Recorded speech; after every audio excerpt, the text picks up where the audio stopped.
Hello, everyone, and welcome to today's live session on Partner Visa. My name is Dishant Rawat, and today I have with me Mr. Vaibhav Patel. Mr. Vaibhav Patel is the director of Aussies Group Sydney and registered migration agent with a strong experience in immigration consulting and case management roles. He is one of the established migration agent with an expertise in partner visa and general skill migration visas. He believes in empowering the potential migrants with the right guidance and information that makes a difference in their journey to settle in Australia. With his knack of handling complex situations and current and different clientele, he's a trailblazer in immigration consulting. So over to you, Weber, for the rest of the session. And thank you very much, Dishant, and welcome everyone. So today we are going to discuss about partner visa. I'm going to share my screen and so that you can see my screen as well now. So we are going to discuss few part of the partner visas. Obviously, the number one is we will understand what are the partner visas, what are the subclasses, these 309, 300, and 820, and 801, and 100. So we will discuss all these visas in detail. Then I'll also walk you through certain complex scenario that generally arises in most of the common cases. So let's move on to the first part of the slide, which is an explanation about how the partner visas for a 309 works. So partner visa subclass 309 or 820 or 801 is for the people who are an Australian citizen and they want to bring their partner here, so their partners can apply, or the people who have a partner in Australia who are a citizen or permanent visa holder, right? So they can apply for a partner visa. Now it depends on the relationship as well, whether the relationship is genuine and continuing, or are they married, or they're in de facto relationship. There are certain factors that impacts the eligibility.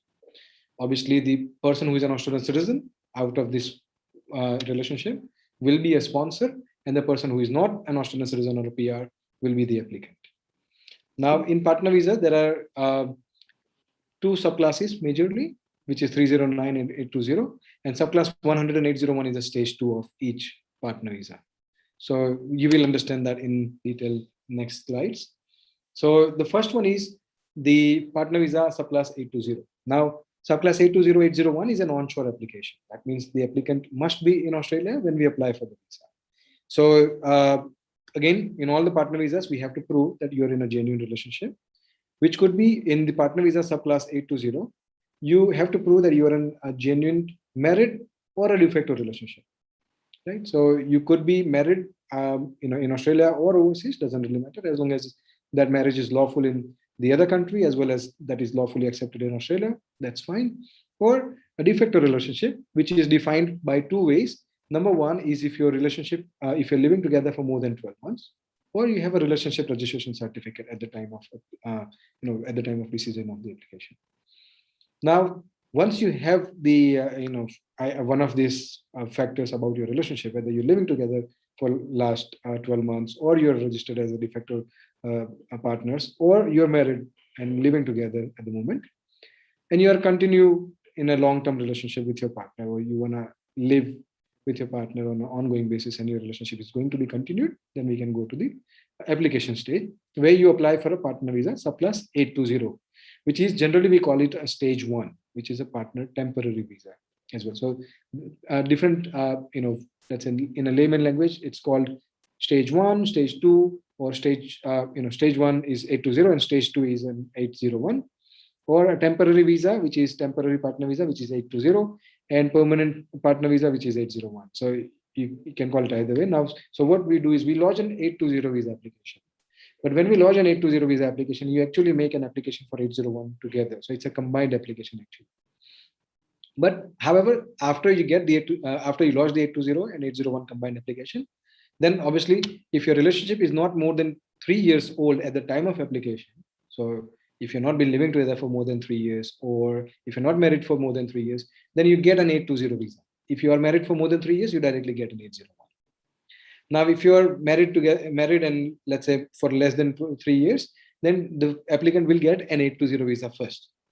Once the 820 visa is granted, then the applicant will have to wait for 2 years from the date of lodgement of 820 or 801 combined application, which is, let's say, for example, we lodge an 820, 801 in October 2021, then the person gets, let's say, an 820 visa in March or June 2022, but the person will be able to only apply for a subclass 801 after 2 years from October 2021, because the 2 years will finish after will be counted from October, from the date of application, which is October 2021.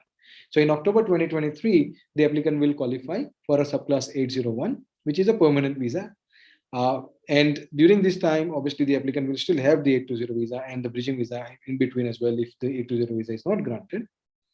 And once the 801 visa is granted, that's actually a permanent visa. Now, when it comes to the 801 visa application, sorry, once the 801 is granted, it's a permanent visa. Now, once the 801 visa is granted, once the 820 visa is granted, then when you apply for an 801, you actually have to make a separate application. However, you don't have to pay anything because you already paid. You lodged a combined application for 820 and 801, but there is an additional form that you have to fill when you apply for an 801 visa. Right now, during this entire application process, we have to prove a relationship. Now, as I said, the first part is the legal recognition. So I would generally divide the relationship into five sections. Number one is a legal recognition. So either you are married in a marriage relationship, so you have a marriage certificate which is acceptable in Australia according to Australian laws. Number two, or you are in a de facto relationship and either you're living together for 12 months or you have a relationship registration certificate. Part number two, which is evidence of living together, which let's say can be proven by providing documents related to joint lease, joint bills, etc., to show that you're living together. So that is a living arrangement. That is the second part. The third part is a financial commitment. In the financial commitment section, you have to provide an evidence that you have committed to each other financially. Like, for example, you have a joint account, you have your salary coming in the same account, you have an expenses going on from the same account, you have superannuation beneficiary mentioned for each other. So all these things will be provided as a part of the financial commitment, right? Number three would be a social recognition. So let's say your friends, family members, everybody is aware about your relationship and they can vouch for that your relationship is genuine and continuing. So let's say, and also you can provide photos, joint travels, anything that proves that your relationship is socially recognized by your friends and family network. The next part is the mutual commitment, where you need to prove that you're committed to each other mutually, which you can prove by providing an evidence of, let's say, generally people write a statement about how they think about the relationship, how they met, how did the relationship develop, and then what do they think about the relationship in a long term, what do they really want to do together, what are their dreams together. So all those things are part of their the application to prove that they are in a genuine relationship and it's an ongoing relationship. Now, throughout the process, your relationship has to be ongoing. You cannot just have, if your relationship breaks down, you do not get a permanent visa unless there are certain circumstances in which you can get a PR, like you had a child from a relationship and you have a joint custody, or there was a family violence or domestic violence. Then there is still a possibility of getting the 801 visa, even though you're not in a relationship anymore with the sponsor. Then during this time, you need to provide an evidence of your relationship like this, and then during an entire part of your application, your relationship is the main factor which will be assessed. Apart from this, the applicant and the sponsor will also have to prove that they have a good character, which is by providing a police clearance certificate. And the applicant will also have to provide an evidence that they have a good character, which is by providing police clearance certificates from all the countries where they have lived for more than 12 months in the last 10 years.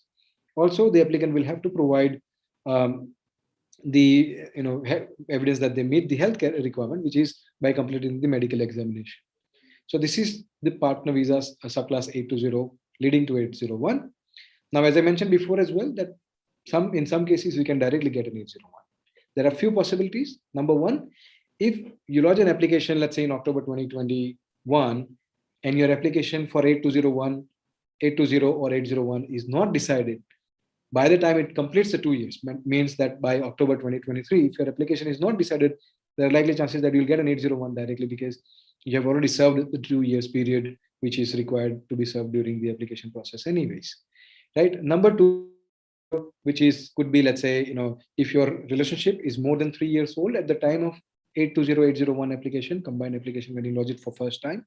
If you are already in a relationship for more than 3 years, you can still get your permanent visa directly 801. You don't get an 820 and you don't have to serve that cooling off period basically. Uh, Third situation is if your relationship is 2 years old and you have a child from the relationship. In this case as well, you can directly get an 801.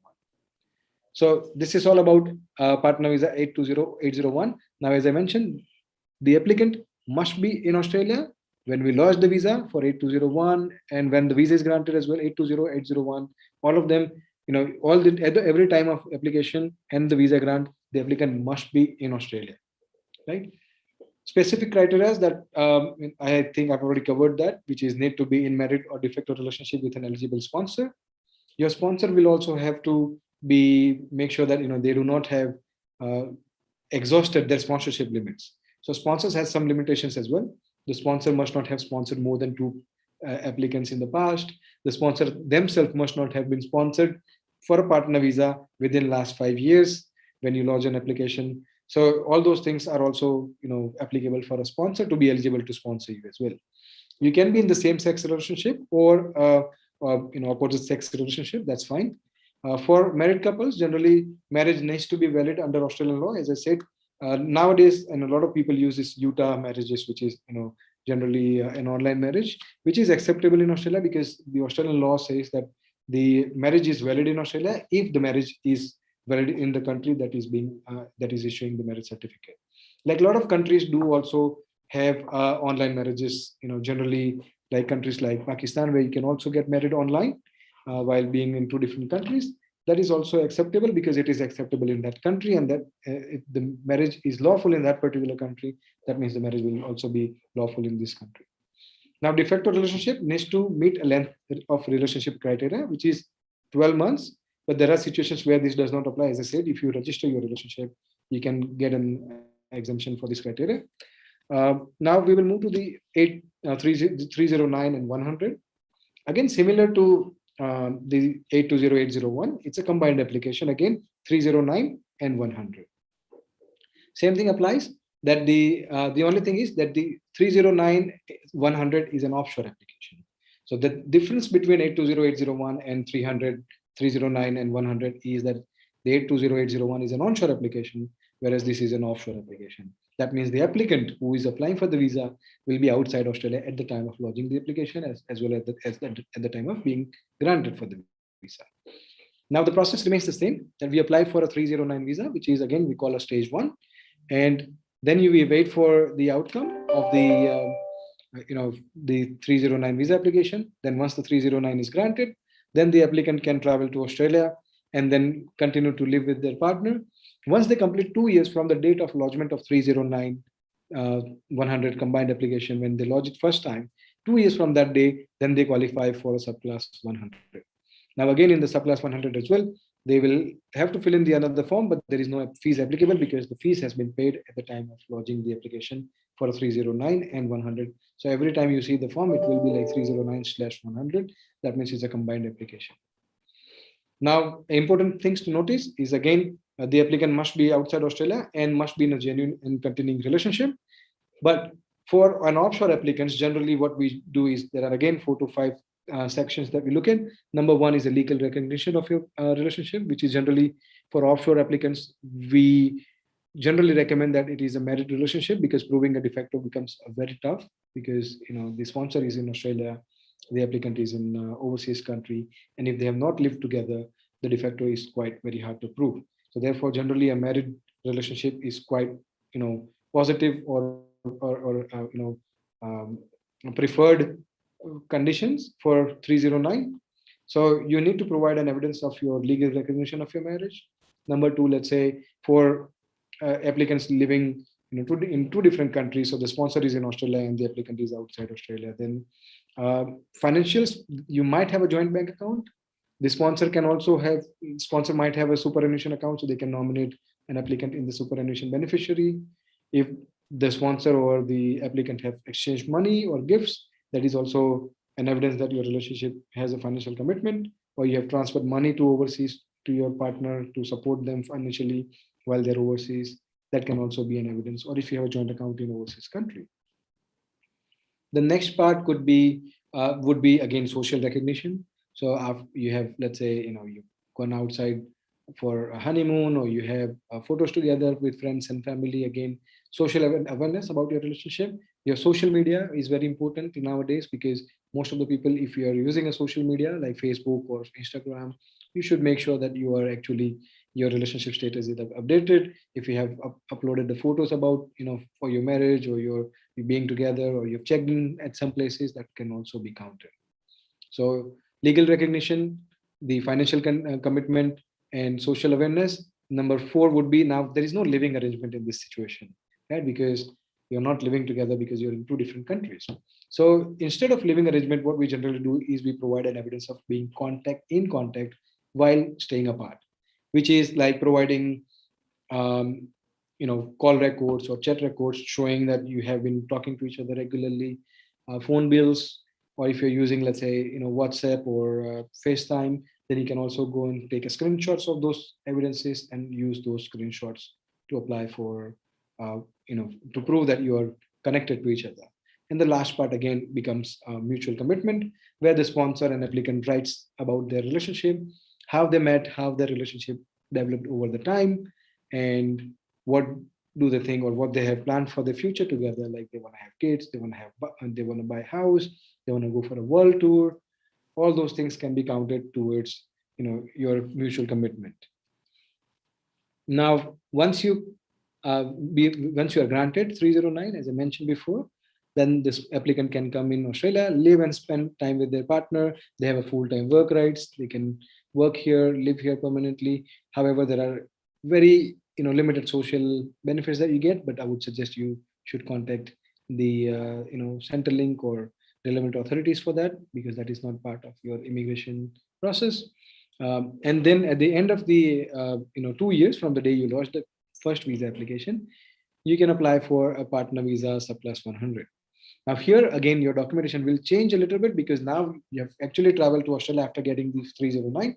So then you have to provide that, okay, after coming to Australia, you have actually lived with your partner. You have been, uh, let's say you have a joint account, you've been living together, you have photos, and your friends and family members here in Australia are aware about your relationship. So again, same factors, but the factors will change, because previously when you were in two different countries, you provided the evidences accordingly. Now, because you're in the same country living together, you have to provide the documents accordingly. Now, once the 100 visa is granted, that's your permanent visa. Then you can also qualify for a citizenship once you meet the residence requirement for a citizenship. Even in the same thing in 100, and after getting the 801 as well, it's the same process. Moving forward, specific criteria, again, applicant must be outside Australia when you apply for this visa, as well as when the visa is being granted. However, there is some concession that can be applied if the applicant had applied for a visa and they're, getting their application finalized during this COVID period. There are some temporary changes, temporary concession, which are applicable depending on the situation of your application. Now, you need to have an eligible sponsor. Again, as I mentioned before, your sponsor must not have sponsored anyone in last 5 years, as well as the sponsor must not have exhausted the limit, which is maximum 2 sponsorships, or the sponsor must not have been sponsored themselves for a partner visa by some other partner for a permanent visa within last 5 years. So these are the sponsorship limitations. You can be again in same-sex relationship or an opposite sex relationship. And for married couples, generally marriage needs to be valid in Australia. Now, moving forward, a prospective marriage visa. So in the prospective marriage visa, the applicant needs to, apply for this. This prospective marriage visa is for people who cannot marry. Why? Because let's say, for example, the applicant sponsor is in Australia, the applicant is in an overseas country, and they're not able to go somewhere and get married, or there is no option to get married online. Then in that case, the sponsor might, or the applicant might choose to apply for a prospective marriage visa. Now, the applicant again has to be outside Australia, must be at least 18 years of over. Now here we need to prove, because it's a prospective marriage visa, you have not got married yet. So you will be providing an evidence that you are actually intending to marry. So here we will be providing an evidence that the applicant is, applicant and the sponsor has a genuine intention to marry. So they need to book a marriage here, show that there is an active booking. Whenever the applicant gets the visa and they come down to Australia, then they can come and apply for the, get married and then apply for a partner visa. Now the visa is granted for 9 months, and then the applicant can come down to Australia and then marry here, as mentioned in the intention that you want to marry. You come here, get married with your partner, and then apply for a subclass 820 visa. Once you get this, so this is the steps for a prospective marriage visa. So which is once you booked your marriage and once you have an evidences together that you have a genuine relationship, you have a genuine intention to marry each other with an Australian partner, then your Australian partner will be a sponsor and the applicant will be applying for the visa from overseas. Now, once the visa is granted, then you get a 300 visa, which is 9 months. Then you need to come down to Australia. So the applicant will come to Australia, get married with their partner, and then once they get married, then they can apply for a partner visa, subclass 820. And then again, we go back to the same process. So we provide all the documents of relationship, which is proving the relationship by providing evidences of legal recognition, which is because they're married in Australia, so they would have an Australian marriage certificate. Then providing an evidence of living together. So once the applicant has arrived in Australia, they would have to live together. So they would have lived together during this time after marriage. Then they have to prove that they're living together now. They have the joint lease and bills and electricity bills and all the evidences of living together. Then they can also provide a financial commitment, again providing a joint bank account statements, using those accounts on a regular basis for their all income and expenses. Maybe if they're saving money as well, they should save together. Then social awareness of the relationship. So if you married in Australia, you had some friends coming over in your marriage, you can also show the photos. If you travel for honeymoon after the marriage or went out for some trip, then you can also provide an evidence of your trip. Then you have to also provide an evidence of mutual commitment, again writing down the entire story about how your relationship developed when we came to Australia. Provide all the important events of your relationship and what do you think about your future together. Now, then when you apply for 820 visa, you provide all these documents. Then your 820 visa is granted, and then once you complete the 2 years from the date of application, then you can apply for an 801 visa. Now, in case, let's say, for example, in many situations, what happens is people apply for a 300 visa, and then before the 300 visa is granted, they actually, let's say, right now, for example, somebody wants to apply for a 300 visa because they are not able to travel overseas and get married, so they applied for 300. But then the borders opened up, and the 300 visa is not granted you, and they went overseas and got married. Then what we need to do is update the department so that they can transfer your application from 300 to 309. Now, moving forward, what are the complex situations that we generally face? In some situations, people are married, but they're not living together.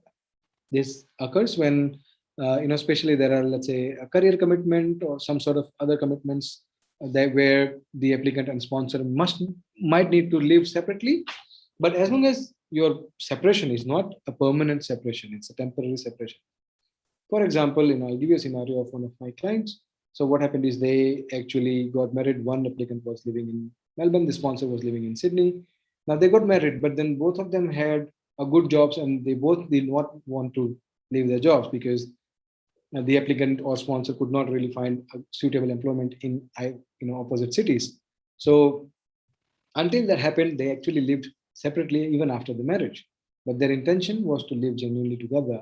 So we actually went ahead and applied for this visa, because what we showed is that the sponsor and applicant is actually traveling every, let's say, fortnight or a week or monthly, once a month. They travel to see each other from Melbourne to Sydney and Sydney to Melbourne. So we can provide these evidences. Certain scenario, let's say, where I had an applicant where the the sponsor found a job in another city and the applicant was living in another city. So the reason is because the applicant was studying, and the applicant was just about to finish the study in 3 to 6 months time, but the sponsor had to go because they found a job.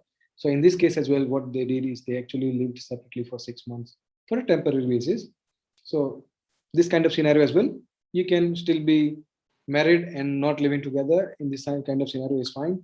Also, let's say in case if you're married overseas, but then you had to return back to Australia because the sponsor has to come back to Australia because they had to work.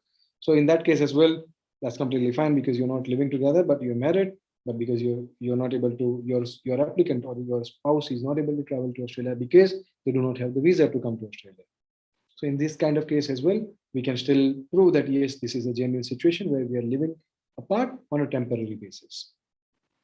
Another complex scenario is de facto relationship, but not meeting the 12 months length of length requirement of having lived together. So this generally happens when, let's say, the applicants are not living together, they've just recently met, and they still want to go ahead and apply for a partner visa because they've just started living together. Then in this kind of scenario, you can register your relationship and then apply for a partner visa, proving that you're still in a de facto relationship, because the 12 months criteria does not apply if you have a relationship registered with any state or territory in Australia. Now, the next part is in a long-term relationship with an Australian citizen or permanent resident. So generally what happens is, if you're in a long-term relationship, I've already covered this part earlier. So if you're in a long-term relationship with your previous partner, if you are in a long-term relationship with an Australian partner, then you can apply for a partner visa and get direct 801 visa. So you don't have or 100. So if you're in a relationship for more than 3 years, and you want to apply for a partner visa, you don't really go through the two stages. You directly get the second stage, because you've already served the long period of relationship, because your relationship is long lasting already. Or another scenario is where your relationship is 2 years old, but you have a child from the relationship. In both cases, you can still get an 801. Now, previous partners, marriages, relationships. So if you had a previous relationship or a marriage, and you need to make sure that you disclose this part to your spouse or partner, or vice versa. So the sponsor has to also disclose that previous relationship, or even the applicant has to disclose the previous relationship. So both of them have to share about their previous relationship. Also, the applicant and the sponsor must be aware about their criminal conducts if they have any. So these are the very important parts of the partner visa.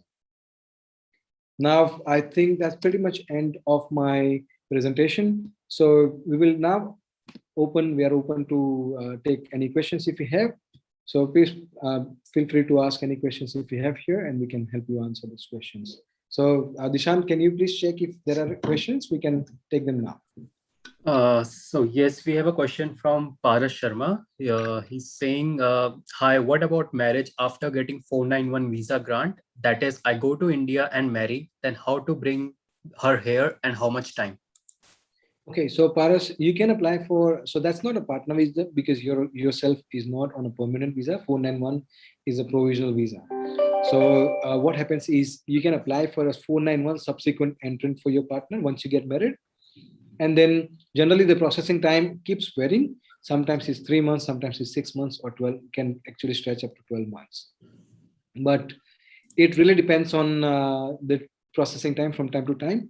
Now, documentation wise, is the same thing that we mentioned right now, that you have to prove the legal recognition, you have to prove the financial commitments, you have to prove the living arrangements, you have to prove the social commitments, mutual commitment.